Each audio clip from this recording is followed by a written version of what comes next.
Family কিচেনে সবাইকে স্বাগতম। আজকে রান্নাঘরে চলে এসেছি। আজকে আমি রান্না করব উলেরি মাছ, মানে এটা মাছটাকে অনেকে আমদি মাছও বলে থাকে। এই মাছ দিয়ে ঝিঙে দিয়ে কড়াই পাতুরি। এই যে মাছ, এই যে ঝিঙে, যে পেঁয়াজ কেটে রেখেছি, সর্ষে বাটা, একটু জিরে গুঁড়ো, লঙ্কা গুঁড়ো। এবার প্রথমে আমি মাছটা ভেজে নেব।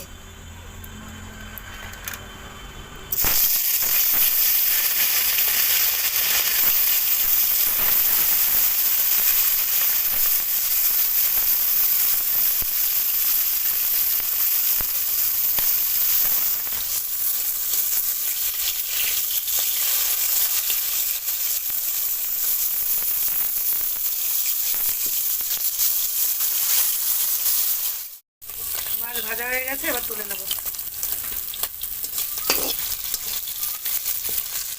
মাছ ভাজা হয়ে গেছে, কড়াইতে পরিমাণ মতো তেল দিয়ে দিয়েছি। এবার দিয়ে দেবো পেঁয়াজ কুচি।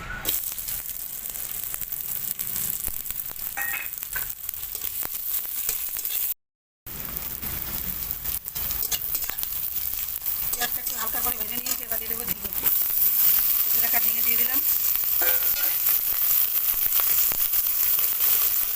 এবার দিয়ে দেবো হলুদ,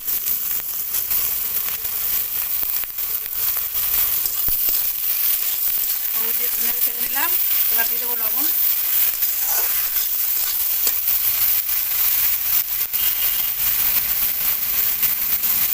এবার দিয়ে দিয়েছি লবণ, নেড়ে চেড়ে নেবো। এবার দিয়ে দেবো মশলা, সর্ষে বাটা, লঙ্কা গুঁড়ো, জিরে গুঁড়ো। একটু জল দিয়ে দেবো।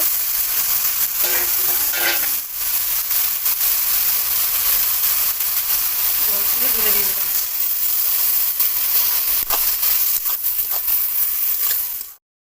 এবার ভেজে রাখা মাছগুলো দিয়ে দিচ্ছি সব। একটু নেড়ে চেড়ে ঢেকে দেবো।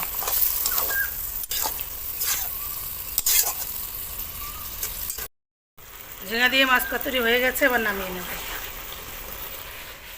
ঝিঙে দিয়ে আমদি মাছ দিয়ে পাতরা হয়ে গেছে। এইভাবে ঝিঙে দিয়ে মাছ পাতরা করলে খেতে কিন্তু খুব ভালো লাগে। গরম কি যে কোনো কিছুতে, রুটির সাথে, ভাতের সাথে, সব কিছুর সাথেই ভালো লাগে। যদি আমার এই ভিডিওটা আমাদের ভালো লেগে থাকে, লাইক কমেন্ট শেয়ার করে পাশে থাকবে।